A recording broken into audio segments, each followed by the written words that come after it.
اعوذ باللہ من الشیطان الرجیم بسم اللہ الرحمن الرحیم الحمد للہ رب العالمین الصلاة والسلام علی اشرف الخلق محمد وآلہ الطیبین الطاہرین۔ ہماری گفتگو چل رہی تھی حلقہ ثانیہ میں قط کے بارے میں۔ ہم نے قط کی تعریف کی اور قط کے بارے میں بتایا کہ قط سے کیا مراد ہے اور قط کسے کہا جاتا ہے۔ تو آج ہم اسی بحث کو تھوڑا آگے وضاحت کے ساتھ بڑھاتے ہیں، اور وہ ہے کیونکہ ہم نے قط کے بارے میں بتایا تھا کہ قط سے مراد کیا ہے، تو بتایا تھا کہ منرید بالقط، اور قط سے جو ہم نے ارادہ کیا ہے کہ جو قط سے مراد ہے وہ کسی بھی قضیے کا اس حد تک منکشف ہونا، اس درجے تک منکشف ہونا کہ اس میں کوئی شک باقی نہ رہ جائے، یعنی یقین ہو، شک اس میں نہ ہو۔ پھر بتایا تھا کہ حجت قط کے کیا معنی ہے، اس پہ بھی ہماری گفتگو ہوئی تھی، اور ہم نے تھوڑا سا اس کے بارے میں بیان کیا تھا کہ حجت قط کیا ہے۔ ومعنی حجت ہو، یعنی حجت سے مراد کیا ہے، یعنی منجزن یا معذرن، یا تو اس سے مقصود منجز ہونا ہے قط کا، یا معذر ہونا ہے۔ منجز ہونا کیا مطلب، یعنی وہ اگر کوئی بندہ اپنے مولا کے امر کی مخالفت کرے تو وہ مساحِ ہو عقاب کے لیے، یعنی یہ قط جو ہے مساحل العقاب ہو۔ کب؟ جب بندہ اپنے مولا کے امر کی مخالفت کرے قط ہونے کے بعد بھی۔ اسی طریقے سے معذر ہوتی ہے قط، کب؟ قط وہاں معذر سے کیا مراد ہے، یعنی وہ منع کرتی ہے، منافی ہوتی ہے کس بات کے، کہ بندہ مستحق عقاب ہو جب وہ قط کے اعتبار سے یعنی مخالف امر مولا عمل کرے، یعنی اسے قط کس چیز میں ہو گئی، مخالفت میں ہی قط ہو گئی، یعنی جو مولا چاہ رہا ہے وہ بجائے اس کے کہ اس میں قط اسے ہوتی، اسے قط ہو گئی اس بارے میں جو مولا نہیں چاہ رہا ہے، مثلا تو مخالفت۔ تو یہاں پر جو قط غلط ہو گئی اسے، یہ قط جو ہے کیا کرے گی، یہ قط کون سی ہوگی، معذر ہوگی، یعنی اس کے لیے منافی للعقاب ہوگی۔ یہاں تک ہماری بات تقریباً پہنچ گئی تھی۔ اب آگے تھوڑا اس کو پڑھ لیتے ہیں شرح کے اعتبار سے، یعنی وضاحت وواضح ان حجیت القطع بهذا المعنى لا يستغني عنها جميع عملیات الاستنباط۔ کہہ رہے ہیں کہ یہ بات واضح ہے کہ حجیت قط اس معنی میں جو ہم نے بیان کی ہے، یعنی منجزن اور معذرن، مثلا منجز اور معذر، اس معنی میں جو ہم نے قط کو بیان کیا ہے، لا یستغنی، وہ اس بات کو لا یستغنی عنہا، یہ مستغنی نہیں کرتی ہمیں جمیع عملیات الاستنباط، تمام کے تمام عملیات استنباط سے میں مستغنی نہیں کرتی، لأنها، اس لیے کہ یعنی حجت تؤدی الی القطع بالحکم الشرعی، ہمیں حجت کہاں پہنچاتی ہے، اس کی حجیت پہنچا دیتی ہے کہاں، الی القطع بالحکم الشرعی، یعنی کسی چیز کے بارے میں قط ہو جائے، یہ قط ہمیں کہاں پہنچا دیتی ہے، حکم شرعی کی قطعیت تک، او بالموقف العملی تجاہو، یا موقف عملی کو یعنی بیان کرنے میں، جو وہاں پر موقف عملی ہے، قط تو دونوں میں پائی جاتی ہے نا، قط پائی جاتی ہے، یعنی قط کی حجیت پائی جاتی ہے، حجیت صحیح دونوں میں پائی جاتی ہے، چاہے موقف عملی ہو حکم شرعی میں، یا حکم شرعی بیان ہو، یعنی حکم شرعی کے لیے موقف عملی ہو یا حکم شرعی۔ کہنا کہ بلے کہ تکون هذه النتیجہ ذات اثر لا بد من الاعتراف مسبقا بحجت القطع، تاکہ یہ نتیجہ ذات اثر ہو جائے، یعنی مؤثر ہو جائے، تو ضروری ہے کہ ہم اعتراف کریں حجت قط کا، یعنی اگر ہم حجیت قطعی کے معترف نہیں ہیں، ہم اس بات کو ہی نہیں مانتے اور جانتے کہ قط حجت ہوتی ہے، تو پھر نتیجہ کیسے اثر کیسے ہم جو ہے اس پر جو ہے وہ نتیجہ کیسے ذات اثر ہوگا، یعنی جو اثر ہوگا، نتیجہ کیسے مؤثر ہوگا۔ پہلے ہمیں ضروری ہے کہ ہم اس بات کا اعتقاد رکھیں، یا ہم اس بات کو جانتے ہوں یا اعتراف کریں کہ قط حجت ہوتی ہے، یعنی حجت قط کا جاننا ضروری ہے۔ ذات و اثر مؤثر اثر کرنے والا، ذات اثر والا ہے نہیں، نتیجہ بل ان حجیت القطع مما يحتاج الاصولی فی الاستدلال القواعد الاصولیہ نفسها، بلکہ حجت قطع وہی ہے جس کی حاجت رکھتا ہے حجت قطع یحتاج حجت القطع الاصولی، جس کا محتاج ہوتا ہے اصولی، وہی حجت قطع ہے۔ استدلال میں پھر استدلال کرتے ہوئے یا استدلال میں القواعد الاصولیہ نفسها، انہی چیزوں میں جو قواعد اصولیہ ہیں وہی سب حجت قطع جو ہے، انہی بارے میں ہمیں قطع حاصل کرنا ہے۔ لأنه مهما استدل على ظہور صیغۃ افعل، اس لیے کہ آپ کتنا ہی استدلال کر لیں ظہور صیغہ افعل میں، کہ ظہور صیغہ افعل جو ہے وجوب میں ہے، یعنی افعل جو ہے کہنے میں ظاہر ہے وجوب میں ہے، مثلا فلن يحصل احسن تقدیر الا على القطع بظہورها فی ذلك، یہ تمہیں ہرگز حاصل نہیں ہو سکتا جب تک کہ آپ جو ہے وہ قطع حاصل نہ کر لو کس بات کی کہ یہ ظاہر ہے وجوب میں۔ کہنے کا مقصد کیا ہے؟ یعنی کسی بھی قاعدے میں، کسی بھی قانون میں آپ اصول کی بات کر رہے ہیں تو قواعد اصولیہ میں آپ اس وقت تک کوئی بھی چیز ذو اثر نہیں ہو سکتی جب تک کہ آپ اس کے بارے میں قطع حاصل نہ کر لیں یا اس کی حجیت کا اعتراف نہ کر لیں۔ کوئی بھی قاعدہ چاہے وہ اصولی ہو، فقہی ہو، ذو اثر کب ہو رہا ہو، مؤثر کب ہو رہا، جب آپ اس کی حجیت کا اعتراف کر لیں گے۔ یاسر مہدی صاحب، اسی وقت وہ فائدہ بخش ہوگا، اسی وقت وہ اثر مند ہوگا۔ مثلا آپ صیغہ افعل ہے کہنے میں ظاہر ہے وجوب میں، جب تک کہ آپ کی حجیت کے اعتراف نہ کر لیں کہ مثلا جو ہے جو یعنی ظاہر مثلا جو ہے وہ صیغہ امر ظاہر ہے وجوب میں، تو اس وقت تک آپ جو ہے وہ کیسے اس پر جو ہے وہ یعنی اس قاعدے کو مان سکتے ہیں، یہ سے استدلال کر سکتے ہیں۔ وَهَذَا لَا يُفِيدُ إِلَّا مَا افتراض حجت القطع، اور یہ اسی وقت فائدہ مند ہوگا جب آپ فرض کر لیں حجت قطع کو، یعنی آپ کے لیے حجت قطع فرض کرنا ضروری ہے۔ کیوں؟ جب تک کہ آپ قطع کی حجیت کو فرض نہیں کریں گے تو آپ کیسے استدلال کریں گے، کیسے مطمئن ہوں گے؟ نہیں ہو سکتا۔ نتیجۃ القول یہ ہے کہ اگر قطع ہے تو حجت ہے، یعنی قطع سے آپ حجیت کو کسی بھی اعتبار سے جدا نہیں کر سکتے، چاہے وہ قاعدہ اصولی ہو یا قاعدہ غیر اصولی ہو، قاعدہ فقہی ہو، جہاں بھی قطع پائی جائے گی وہاں حجیت پائی جائے گی۔ حجیت سے قطع سے آپ حجیت کو جدا نہیں کر سکتے، اگر قطع ہے تو حجت ہے۔ نتیجہ یہی ہے کہ جہاں بھی قطع پائی جائے گی وہاں حجیت کا ہونا ضروری ہے، اور آپ اسی وقت پر مطمئن ہو کر عمل کر سکتے ہیں کسی چیز پر جب کسی چیز کے بارے میں آپ قطع حاصل کر لیں۔ جب تک آپ قطع حاصل نہیں کریں گے تو اس پر عمل نہیں کیا جائے گا۔ مثلا یہی مثال دی انہوں نے کہ مثلا آپ استدلال کریں صیغہ امر کے سے کہ صیغہ امر کہاں پر ظاہر ہے وجوب میں، تو آپ اس میں قطع حاصل نہیں ہے، اس کے ظہور پر کہ یہ ظہور جو ہے صیغہ امر کا وجوب میں ہوتا ہے، تو آپ اس وقت تک کیا آپ کو فائدہ ہوگا، کیا نتیجہ ہوگا؟ یعنی قطع ہونا ضروری ہے، یعنی صیغہ امر ظاہر وجوب میں اس پہ آپ کو قطع حاصل ہونی چاہیے، اور جب قطع حاصل ہو گئی تو گویا آپ کے لیے حجت ہے۔ کیوں؟ کیونکہ جہاں قطع ہوتی ہے وہاں حجت ہوتی ہے، قطع سے حجت کو جدا نہیں کیا جا سکتا۔ تو لہذا چاہے قاعدہ اصولی ہو، قاعدہ فقیہ ہو، قواعد فقیہ ہو، ان سب میں جو ہے وہ قطع کا ہونا ضروری ہے۔ صحیح، قطع ہونا ضروری ہے، یعنی قطع استدلال کوئی بھی ہو اس میں قطع پائی جاتی ہے اور ہونا ضروری ہے۔ کہنے وَهَذَا لَا يُفِيدُ، یہ چیز آپ کو فائدہ نہیں پہنچائے گی الا مگر ما افتراض حجت القطع، مگر یہ کہ آپ فرض کریں حجت قطع کو۔ كما أنه بعد افتراض تحديد الأدلة العامة والعناصر المشتركة في عملية الاستنباط، جیسے کہ مثلا فرض کریں عدل محدد کرنا کس چیز کا، ادلہ عامہ کا یا اور عناصر مشترکہ کا عملیہ استنباط میں، کیا فرض کریں کہ معین ہوں، محدد ہوں، مقرر ہوں، کیا ادلہ عامہ یا عناصر مشترکہ عملیہ استنباط میں۔ قد یواجہ الفقیہ، جن کو فقیہ سامنا کرتا ہے، فقیہ جن کا سامنا کرتا ہے، حالات تعارض بینہا، کب؟ جب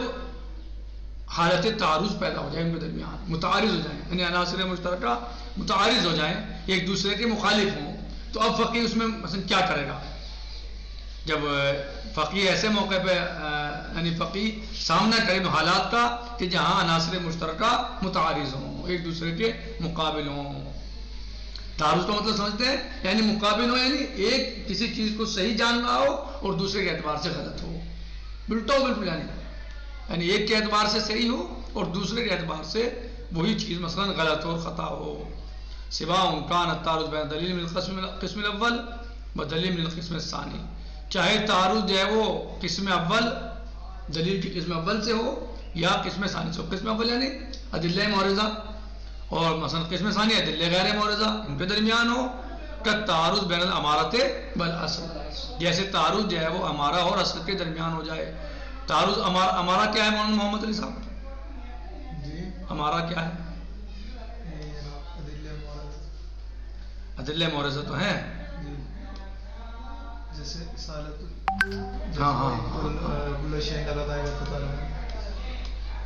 جیسے خبر ثقہ، صحیح، خبر ثقہ وغیرہ مثلا۔ تو اگر یا تو تعارض امارہ اور اصل عملی میں ہو تو چونکہ امارہ جو ہے وہ ادلہ معرضہ ہیں، صحیح، ادلہ معرضہ میں سے ہیں، بولے ان کی جو مثلا ان کے اندر جو کشف ہے وہ کشف ناقص ہے، کشف تام نہیں ہوتا۔ کشف جو ہے دو طرح کا ہوتا ہے، قطع میں بھی کشف ہوتا ہے اور امارہ میں بھی کشف ہوتا ہے۔ قطع میں کشف تام ہوتا ہے اور امارہ میں کشف ناقص ہوتا ہے، اور امارہ بھی ادلہ معرضہ ہوتے ہیں اور قطع بھی، لیکن جو یہ اصول عملیہ ہیں یہ ادلہ غیر معرضہ ہیں یا ادلہ غیر معرضہ۔ کہہ رہے ہیں کہ یہ تو تعارض جو ہے مثلا قسم اول میں ہو جائے، قسم ثانی میں ہو جائے ادلہ کی، جیسے تعارض بین الامارہ والاصل العملی او بین دلیلین من قسم واحد، یا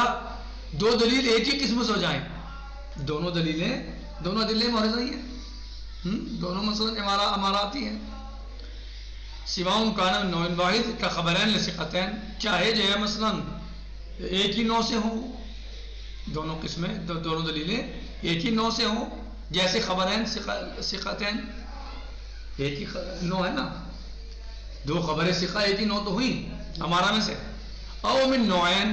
یا مثلا جو ہے دو قسموں میں سے ہو جائیں وہ، جیسے تعارض بین خبر ثقہ و ظہور الآیہ، تو تعارض بین خبر ثقہ یہ جو ہے وہ ادلہ کیا بولا سے ہمارا ہے نہیں ہے، ادلہ ظنیہ ہے، خبر ثقہ ادلہ ظنیہ ہے۔ ایسے ظہور الآیہ، ظہور الآیہ یہ بھی جو ہے وہ چونکہ مثلا قرآن بہت ساری جگہوں پر جو ہے وہ بہت سارے مواقعوں پر قطعی الصدور ہے لیکن ظنی الدلالت ہے، تو مثلا ظہور الآیہ کسی چیز کا آیت کا ظاہر ہونا مثلا، تو یہ دونوں ایک سے ہیں، الگ الگ نو سے ہیں۔ تعارض بین خبر الثقہ و ظہور الآیہ، کہتے ہیں او بین اصالت الحل والاستصحاب، یا تعارض جو ہے وہ اصالت الحل اور استصحاب کے درمیان ہو جائے، یعنی تعارض ہو سکتا ہے، صحیح۔ تو ایسے موقع پر فقیہ جو ہے وہ مثلا کیا کرے اور کیسے ان کا علاج کرے اور کیا اس کو کرنا ہوگا وہاں پر، کیسے کس کو لے گا، کس کو چھوڑ دے گا، کس کو مقدم کرے گا، کس کو جو ہے ترک کر دے گا یا مؤخر کر دے گا، صحیح، کس کو اولویت دے گا۔ تو یہ سب چیزیں جو ہیں فقیہ ان سب کا مواجہہ کرتا ہے، یہ چیزیں فقیہ کے سامنے آتی ہیں۔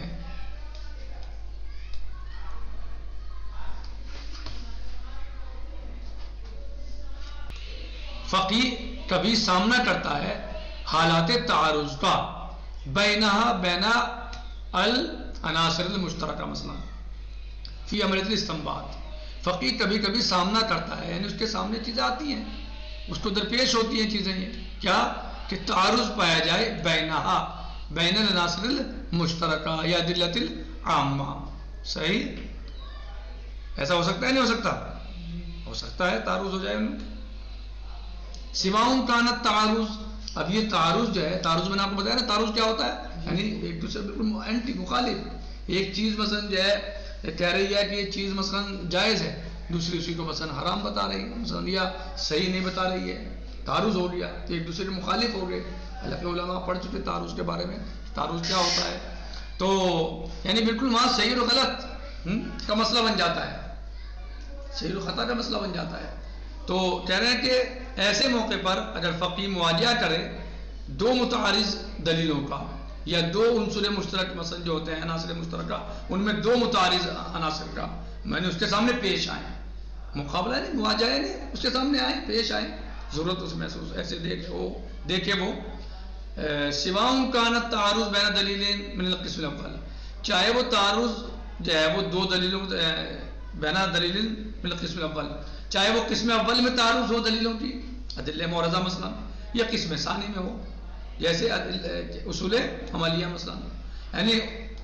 اصول عملیات کے درمیان خود تعارض ہو سکتا ہے, دو اصول عملیہ ایسے آ جائیں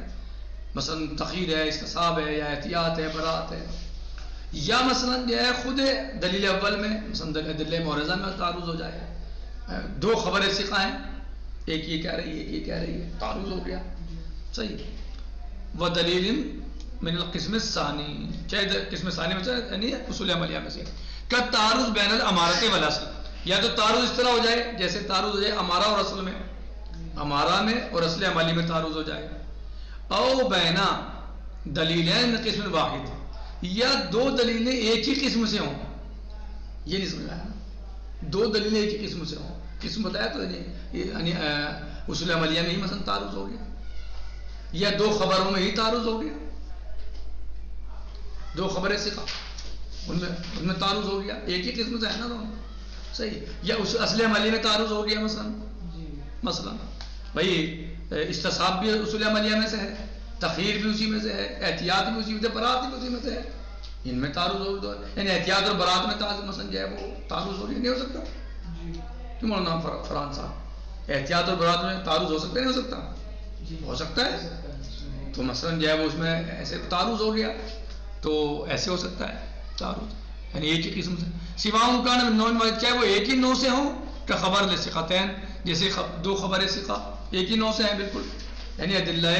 ظنیہ میں یا امارات میں اور نو کیا ہے دو خبر ثقہ ایک ہی نو ہے, نو واحد ہے نا, دو خبر ثقہ ایک ہی نو ہے دونوں کی. اب منطق پڑھے میں آپ تو ماشاءاللہ سب تقسیم آپ کو پتا ہے. او من نوعین, یہ دو قسموں میں سے ہے, کا تعارض بین خبر ثقہ و ظہور الآیہ, دونوں ہو گئی, او بین اصالت الحل والاستصحاب, یا مثلا اصالت حل اور استصحاب میں مثلا جو ہے وہ تعارض ہو گیا. تو یہ سب چیزیں فقی ان سب چیزوں کا کیا کرتا ہے, مواجہہ کرتا ہے, اس کے سامنے پیش آتی ہیں اور پھر ان کا علاج کرتا ہے اور ان کا معالجہ ہوتا ہے اصول اور قوانین اور قواعد کے ذریعے سے.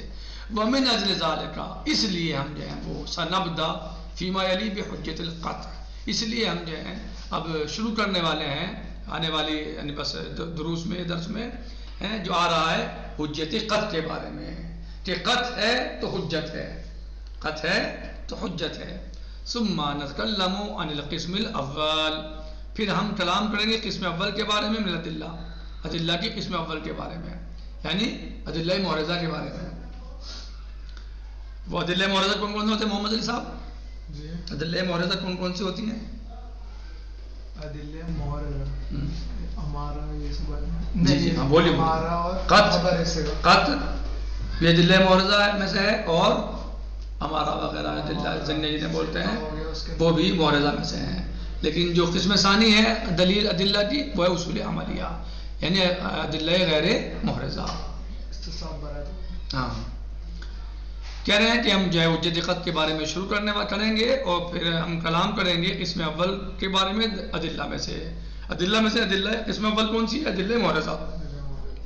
ثم قسم ثانی, پھر ہمارا بیان ہوگا, ہماری گفتگو ہوگی قسم ثانی یعنی ادلہ غیر معرضہ یعنی اصول عملیہ. ونختم باحکام تعارض الادلہ انشاءاللہ تعالی, اور ہمارا اختتام ہوگا احکام پر تعارض ادلہ کے, یعنی تعارض ادلہ کے احکام پر. اگر دو دلیلیں متعارض ہو جائیں تو کیا حکم ہے, کیسے کریں, تو اس پر ہمارا اختتام ہوگا انشاءاللہ تعالی. وَمِنْهُ نَسْتَمِدْ التَّوْفِيقَ, اور ہم اسی سے توفیق چاہتے ہیں. وہ مولا عز ہماری مدد فرمائے, ہمیں صحیح طرح پڑھنے پڑھانے کی توفیق عطا فرمائے, سمجھنے سمجھانے کی توفیق عطا فرمائے. بحق محمد وآلہ الطیبین الطاہرین. نکتفی علی هذا المقدار, باقی غداً سے اجی انشاءاللہ. والحمد للہ رب العالمین. السلام علیکم ورحمۃ اللہ وبرکاتہ.